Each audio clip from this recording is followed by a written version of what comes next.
I recently had a conversation with Daniel Ray, an apologist supporting the claim that there was a global flood. Following is an edited version of our conversation. I will link a copy of the full conversation should you want more context. The full conversation was 98 minutes. Right off the bat, I start out with what I see as an insurmountable hurdle to accepting Daniel's viewpoint. He has no historical context for what he claims to be an historical event. He claims that this event happened, but he has no idea when it happened. How can one possibly claim to have evidence of an historical event when you can't even place that event at any point in history? The further back you go into ancient history, one needs to give some leeway on dates. Like we know that the meteor that hit Earth and destroyed the dinosaurs came 65 million years ago. We can't put an exact date on it or even an exact century, but we can at least put it into a date range that gives us historical context. Daniel cannot do that for the flood. For him, it is an event that occurred sometime before Mesopotamia became civilization.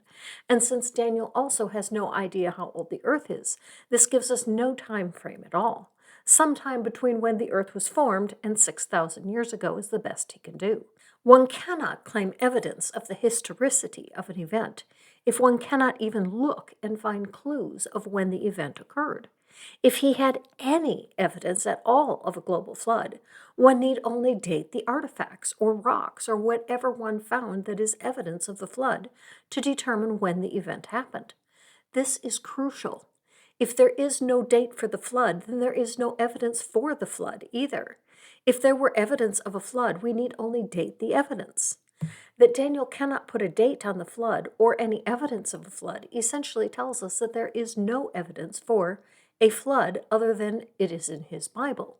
In other words, the only reason he thinks that there was a global flood is watch for the evidence that Daniel has that there even was such an event. I think at the end you will agree with me that if his Bible did not tell him so, even Daniel would have no reason to think that there was ever a global flood. Next, Daniel needs a whole pile of miracles to even make the event happen, which tells me even he recognizes the probability of a global flood is either zero or very close to zero. It's an alleged supernatural event with no evidence of its ever having occurred. Let's have a chat.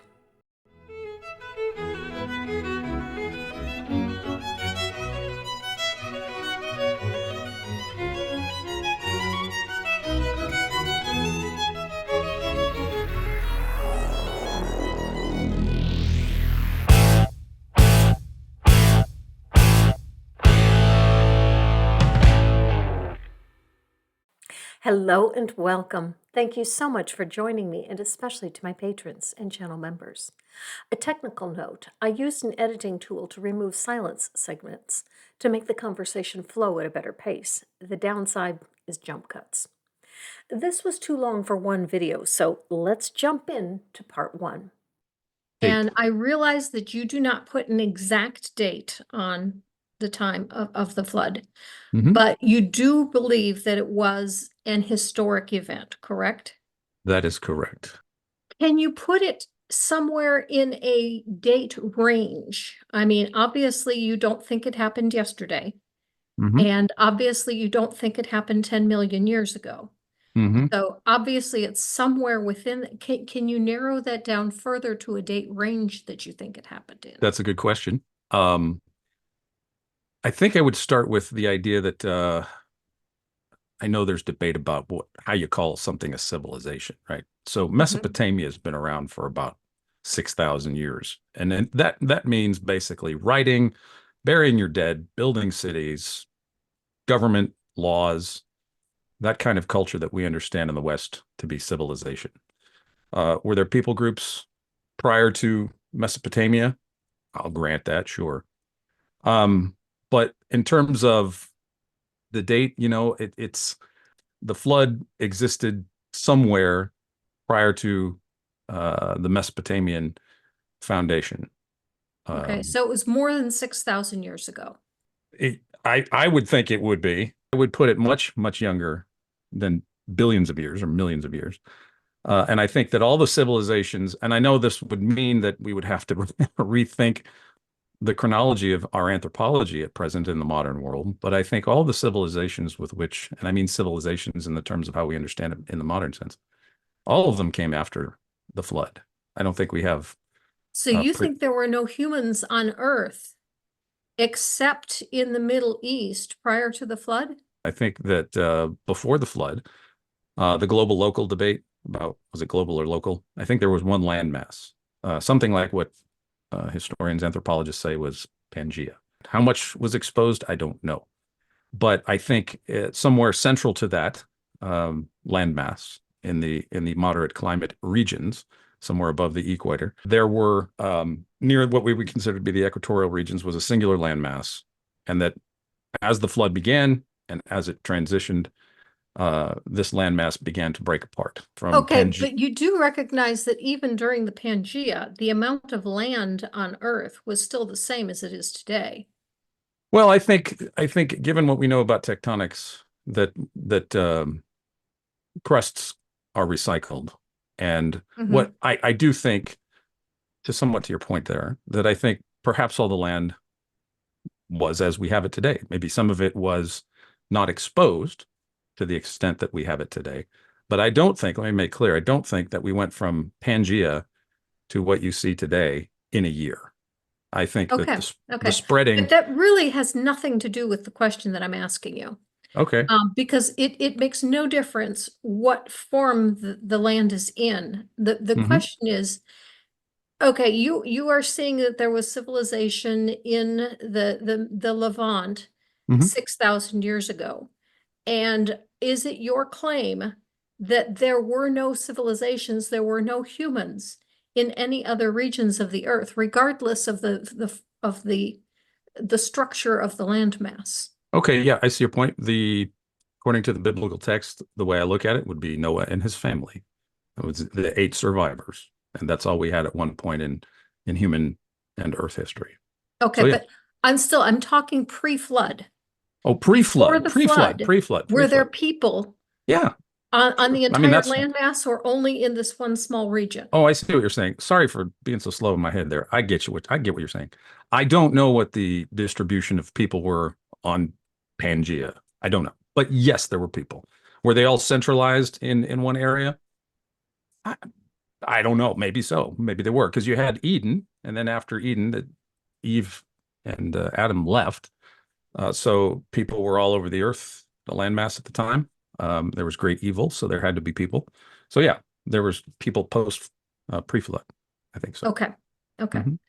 And so when the flood would have happened, all of the people in these other regions would have died, correct? Yeah, wherever they were, Hmm. that all you have is everything whittled down to 8. Okay.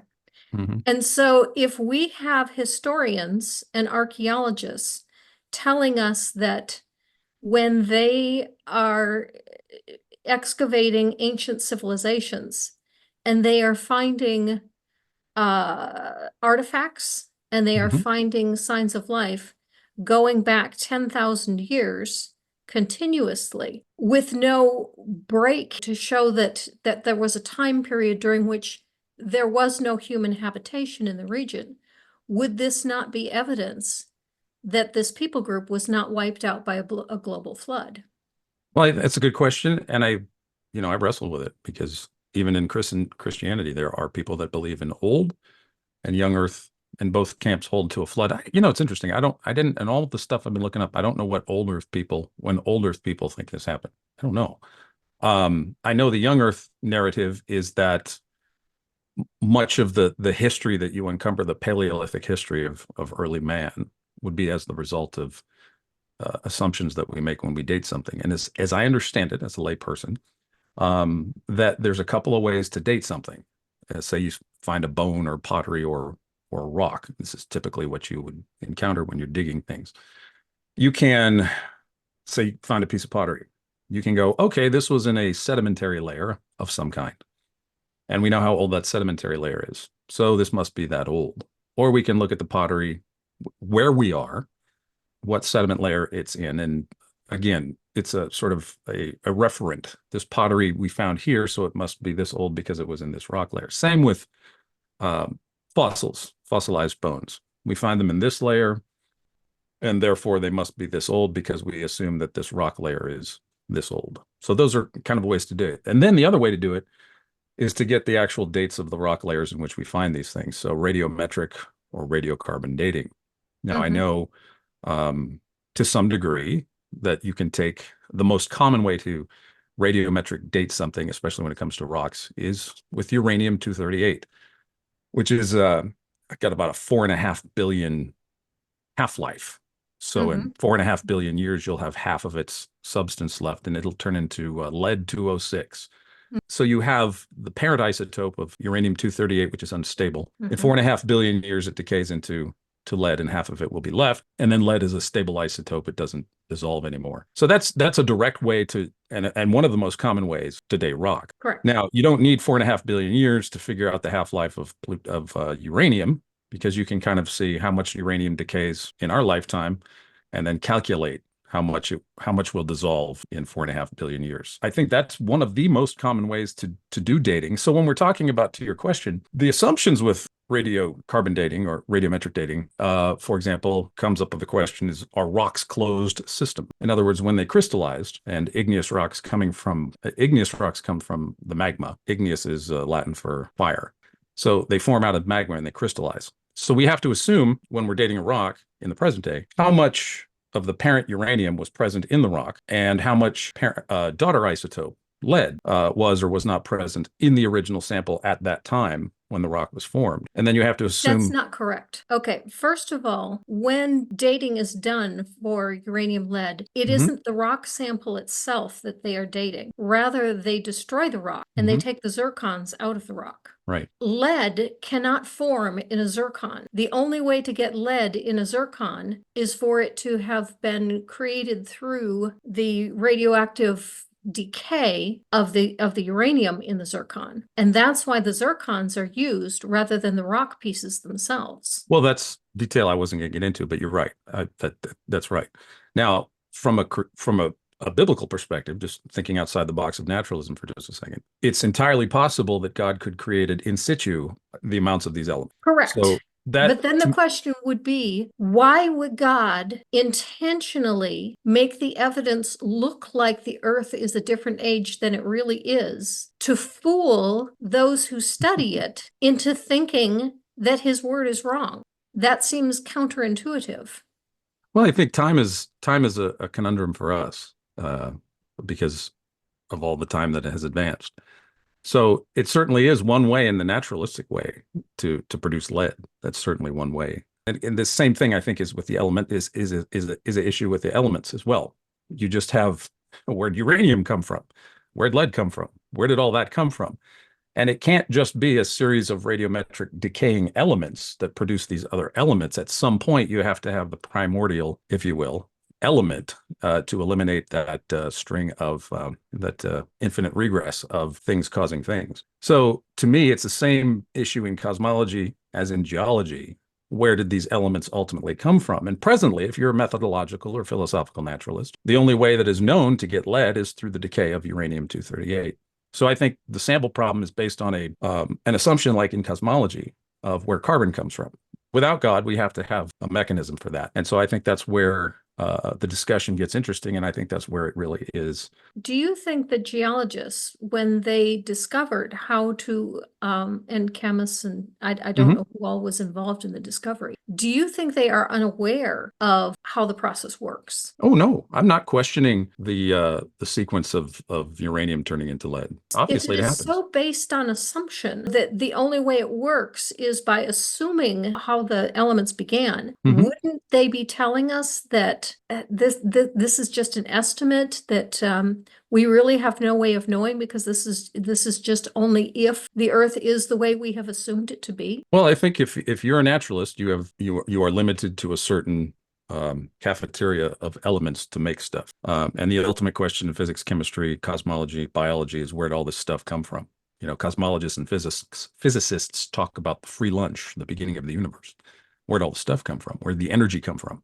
To the natural sciences, I think they've done a fabulous job of uncovering how these elements work in nature as we observe them. I have absolutely no issue with that. I think these paradigms are widely accepted, but I think maybe that we're in a situation now where the paradigms themselves are kind of like heliocentrism was, or geocentrism was, and kind of like people thought before plate tectonics. I mean, Wegener's theory got ridiculed, but now these are two predominant paradigms of big science. So I totally understand and try to understand as best I can the paradigm and recognize that science is always going through discussions about paradigm shifts, as Thomas Kuhn in his book, Nature of Scientific Revolutions, talks about. We may be living in a time when we're going through a serious paradigm shift. I don't know. I don't know. You do realize, though, that that is not the only method that is used for dating, don't you? Oh, I know. I just picked it out because it's the most common Okay. one, and that there's lots of others. Totally agree. Totally agree. Okay. Yeah. All right. You've indicated in the past that you are aware of the heat problem with the plate tectonics. Mm-hmm. Are you aware of the heat problem with the nuclear decay rate as well? Oh yeah, yeah. I deep dove into the furnace of all that. Okay. I watched some videos.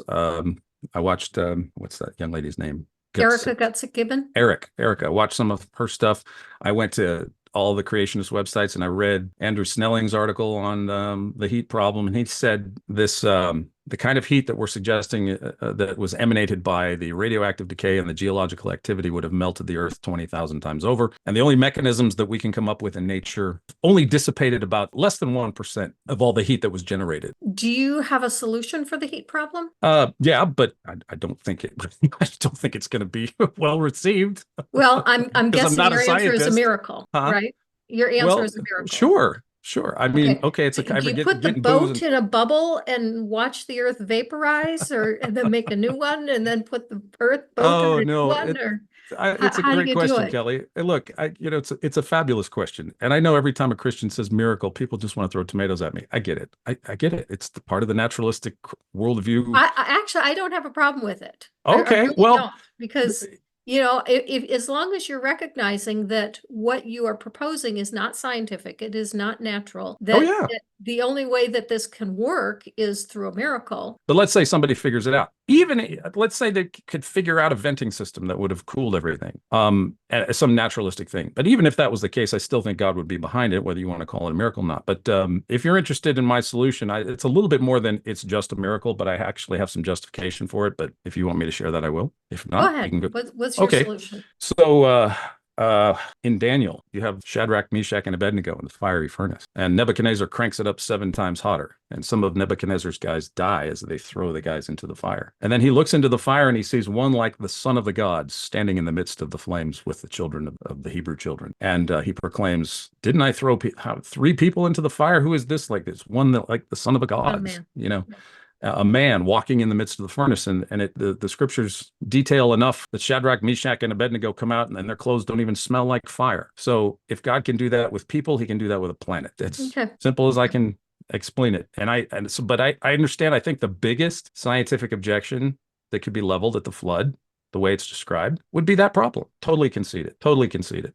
Yeah. Are you familiar with the mud problem? Sure. Maybe I am, and I just learned it some other way. But no problem. Scott Dunn wrote an article for the Institute for Creation Research on the mud problem. If there had been a global flood, following the flood, the Earth would have been covered in mud, which young Earth creationists then need to convert to sedimentary rock. Sedimentary rock forms in a 3-step process of weathering, erosion, and lithification. Lithification has 3 steps as well: deposition, compaction, and cementation. First, the particles must be deposited, which you get from the flood model, from the moving of all the the sediment to the new location. But then the compacting must begin, and the water must be squeezed out of the rock. And then once the water is squeezed out, then it can begin to harden. Gotcha. And this takes time, massive amounts of time. Despite needing thousands of years for the mud to harden into rock, according to the Bible, the people began building the tower in Genesis 11 a mere 2 generations later, if not sooner, as it depends on which young Earth creationists you're listening to. The tower was 7 stories tall before God confused their languages. Such a tower could not be supported by mud. Even the Bible attests to that. Don't build your house on a sandy land. It's going to get washed away. And there are no stories about people in this time period drowning in quicksand. If there was a global flood, the resettling of the earth covered in sediment then becomes the geologic column. And the geologic phenomena observable all over the earth, this tower was built on top of this rock that could not yet have existed. Another extra biblical miracle to make the water extraction and the cementation go faster than normal.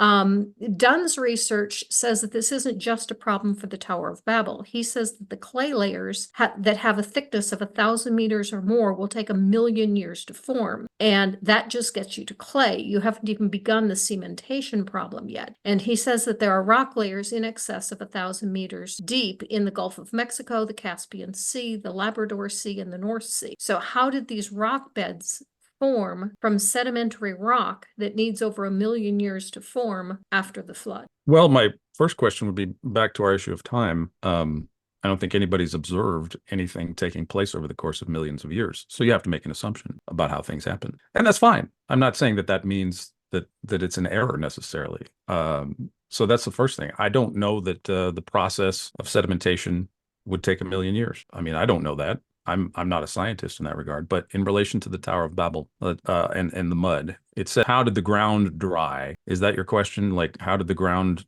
How did the ground get dry enough that you could build a tower on top of it? Yeah. So couple of possibilities, and I admit here that I'm just postulating something that Scripture doesn't give us. So you have to go back to if I'm consistent in what I do with allowing Scripture to interpret Scripture. So when the water, as Peter says in his epistle, that the earth was created out of water, and then God destroyed it in water. So the first creation, God declares by fiat, let the dry land appear, and it appears. So in the flood account, just like in the Exodus, in the parting of the Red Sea, dry ground, water is separated overnight and dry ground appears. How soaked would the ground have been underneath the water, but dry ground appears. So God could clear the way, and maybe there's rocks that survive the flood to some degree, and that not all the mud would have to have landed, would have covered the entire surface of the ground. There could have been sedimentation pre-existing the flood, the solidity that pre-existed the flood, and all the sedimentary,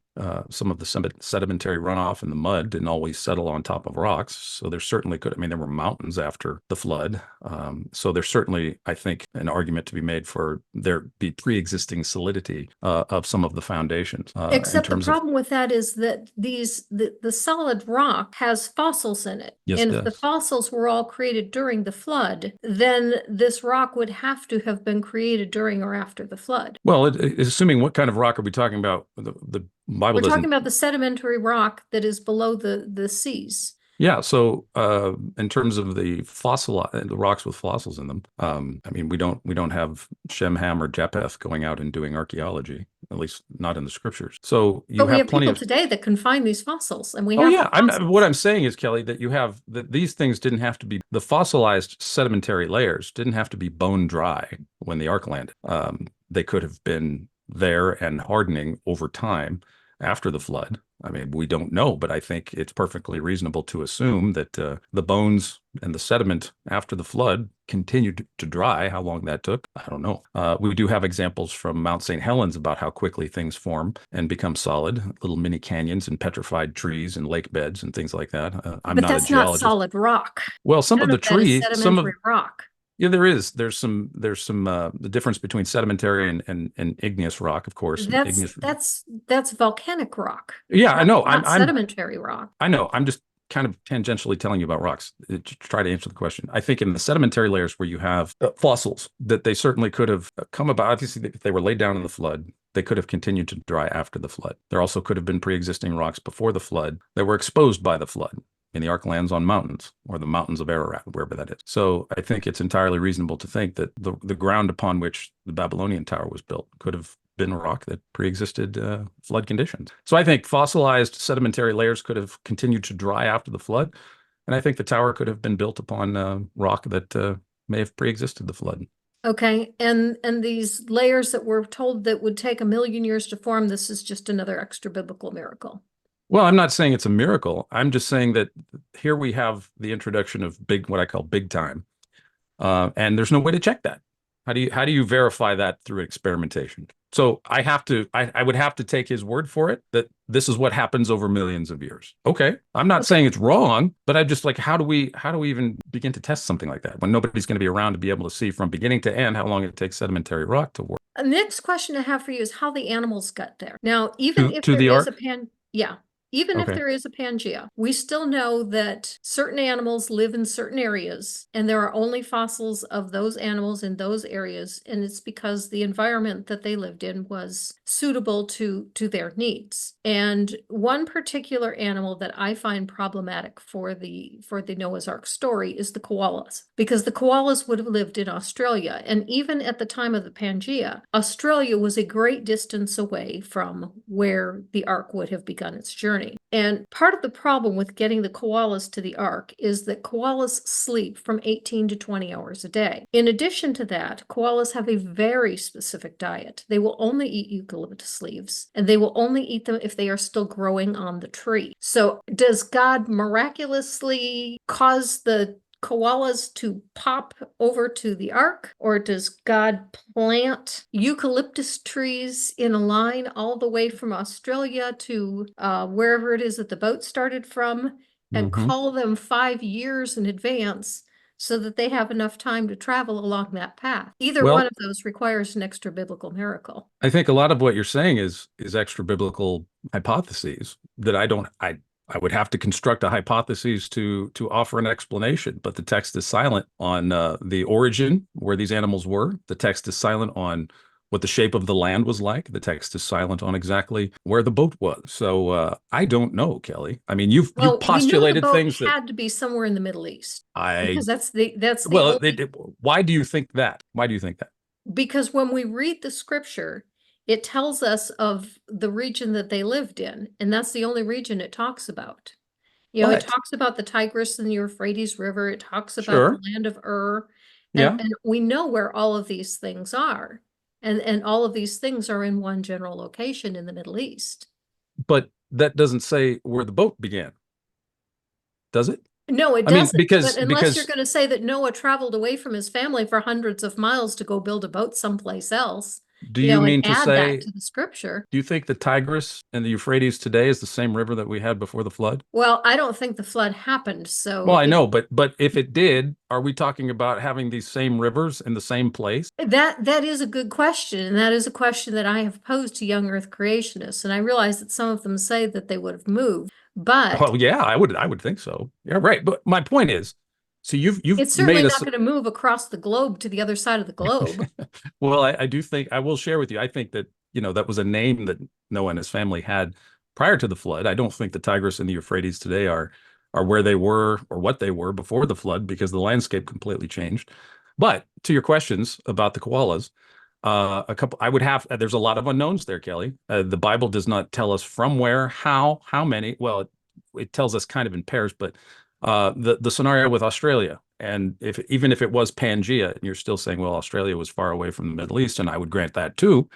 But where did koalas live on Pangaea? If there was, what did Pangaea look like? I don't know, Kelly. I mean, I'm not going to say miracle. I'm not going to say give you a natural explanation because I don't know finally the location of the boat. I don't know where koalas lived prior to the flood, or if there were, if what Well, the there's biblical. no evidence of koalas ever having lived anywhere other than Australia. Well, yeah. Okay. So, for example, here in Dallas at SMU, just last month, they published a study where they found fossilized dinosaur tracks of the exact same species in Africa and in Brazil. But not fossils, but Mhm. fossilized footprints. And they did this long-term study, and they concluded, and it's out there. It's SMU dinosaur tracks, Brazil, Africa. You can look it up. And so, at one point, as you The see with the species lived in continents, two different locations. they Yeah. lived in two different locations, but the continents were Mhm. probably still close together when, excuse me, when the ground was soft enough to create the footprints. And then when you solidify, I was reading a study on this as a follow-up. When you create footprints that get fossilized, there's a lot that has to happen relatively quickly because if you've ever walked on the beach, your footprints disappear very quickly. The sand is too wet, it's not going to survive. So how do these footprints survive? You need permeable, not too soft, kind of sandstone.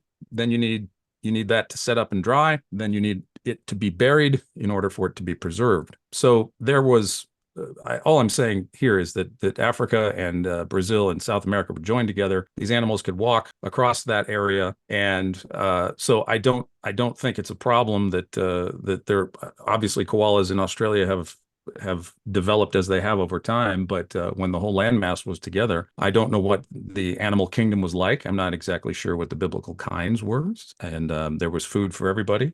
God provided, but the details that you bring up, interesting questions, but I can't answer the hypothesis because the scriptures are silent on how that happened. I won't say miracle. They could have just walked to the boat. God led them and directed them. I don't know. And somehow food just appears for them. Well, he had years and years and years to gather food. But the koalas gathered the food before they left Australia? No, Noah was commanded to take Noah food. left a trail of eucalyptus trees for the koalas to follow to get to the boat? How do we know what koalas ate and what were they like that long ago? We know this koala species now, and I think part of your question may be a little anachronistic, that we're applying the characteristics of a species that we know now to be isolated on a continent versus the kinds from which they came when the continent was together and the atmosphere and the environment was a little different than what it is today. So you're proposing that the animals may have been very different than how they are today.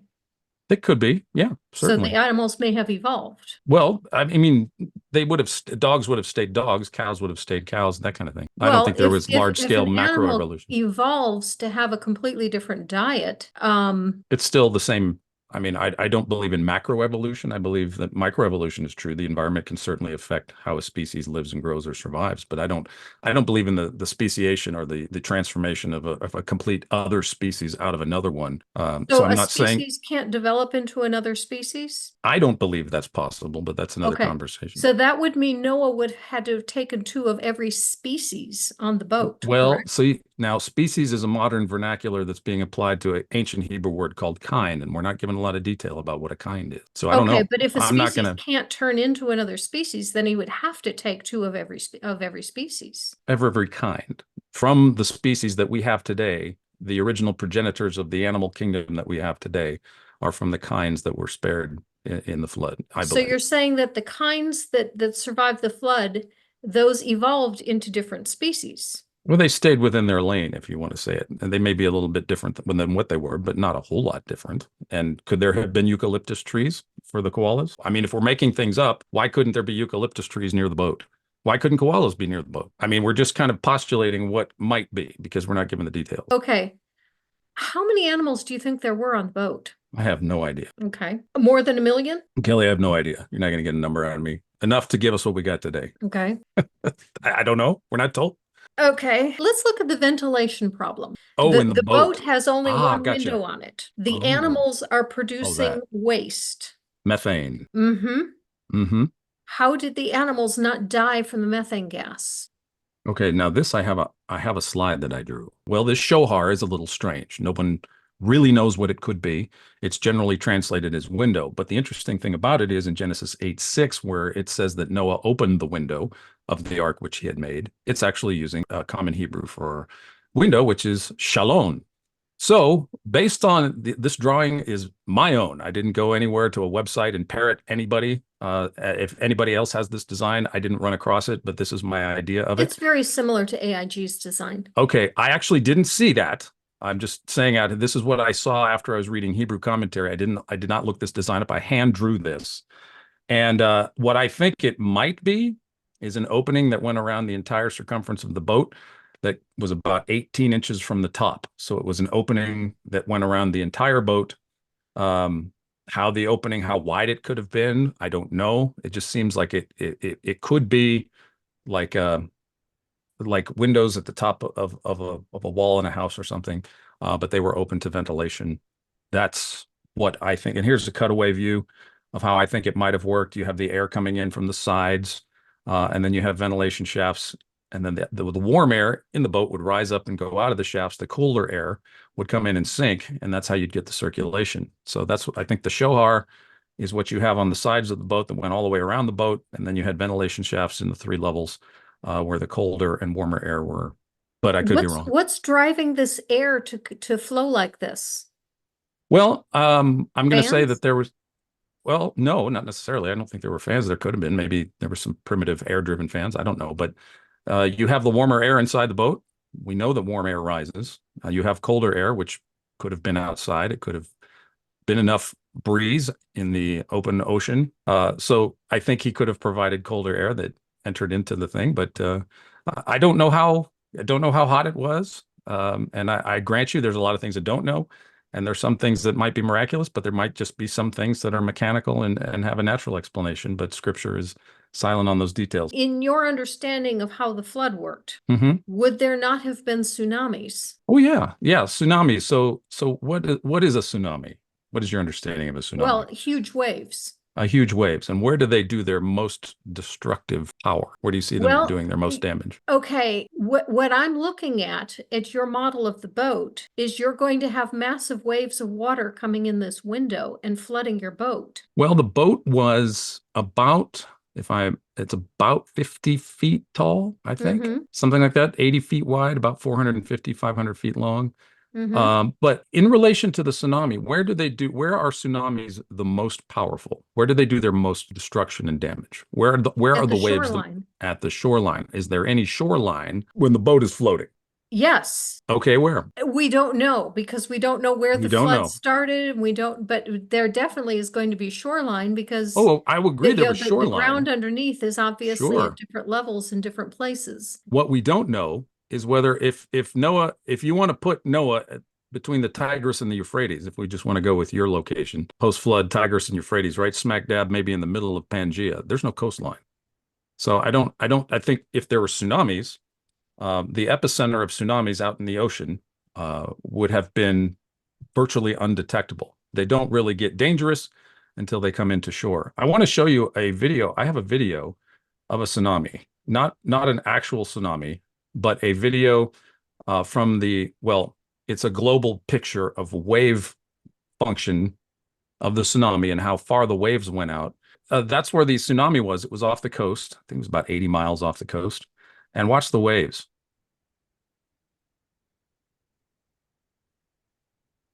Spread out. They go all the way to northern Australia. Now, of course, as they go across, they're going halfway across the world there. And of course, as they're over there on that side, they're not as powerful as they are where they are at the center. But I think besides Ken Ham, people have built some smaller models that could float, and they've tested the viability of these things in waves. So what kind of waves did Noah encounter when the boat was seaworthy? I don't know. I'm sure he got rocked a little bit by some pretty tumultuous waves. I won't say that he didn't. I'm not going to say that God made it all smooth sailing and seas. But I think the boat could withstand whatever shock there was. So in terms of a tsunami, I would agree with you if Noah's boat was on the coastline and it had just started to come in, if the epicenter was out in the middle of the ocean somewhere and it started to come in. But don't you need the tsunamis to be so great that they're going to wash over the entire landmass of the Pangaea? Yeah, so if the waves are going to be so high that they can wash into the center of the landmass, then obviously they're going to be higher than the boat. Yeah, but by the time, let's say the boat was afloat, it could have been safely underneath the kind of tsunamis. But this is a picture. This is from geology. This is a well-known geological feature called Tapete sandstone on the right there in the yellow. On the left, I got this from a geological website. It's the Western Interior Seaway that, as far as I understand it, most geologists accept as a reality. You can see that there's kind of an overlay pattern here between the Tapetes, which covers a lot of North America, and this interior Western Seaway that was between Laramida and Appalachia, the two ancient continents.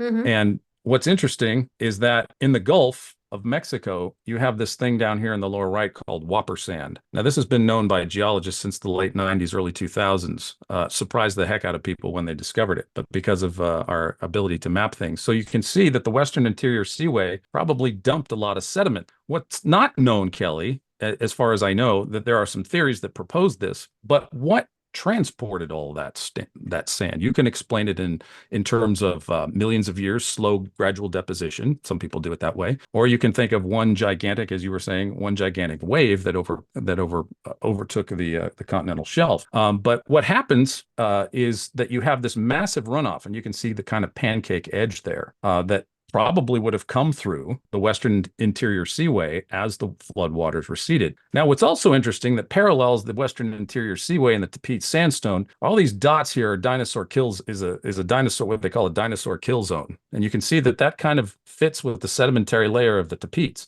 So it looks like, if you're not bound by millions of years of time, it looks like all those things, the dots were wiped out by a flood and then deposited through the deposition of the whopper sand in the Gulf after floodwater recession. I learned this from Steve in your video.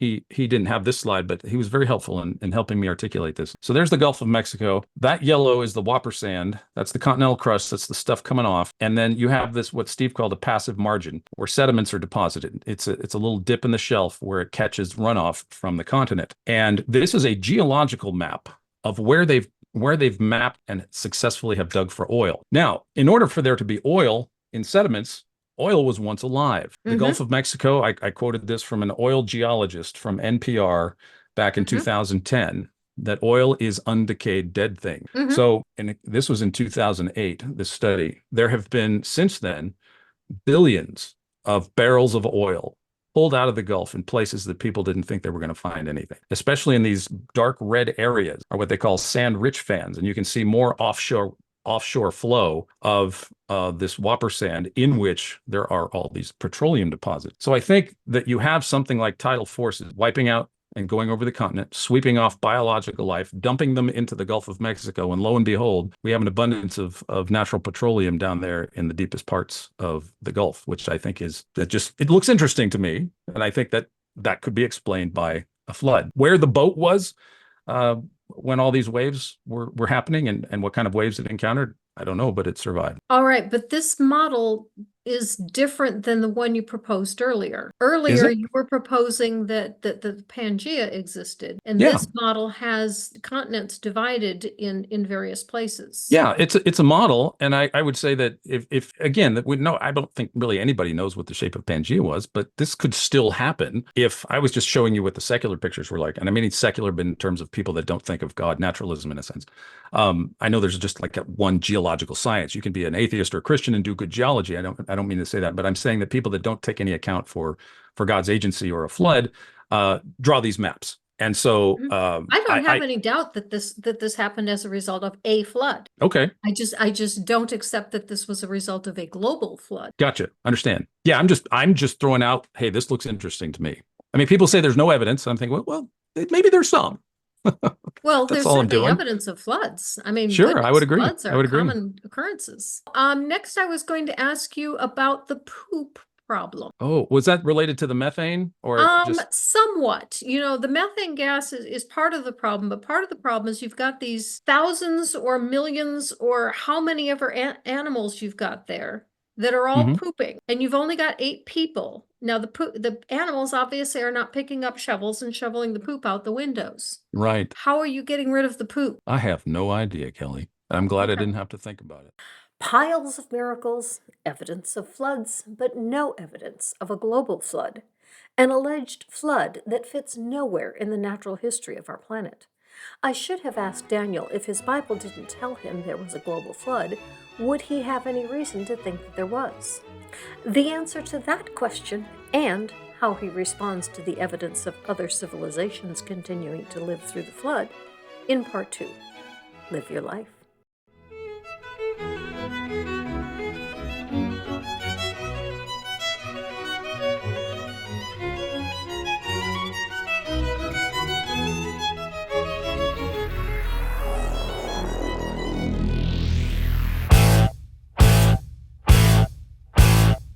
This week, a Granny chocolate chip cookie goes to Lisa Bobin for a recent super thanks. Thank you, Lisa.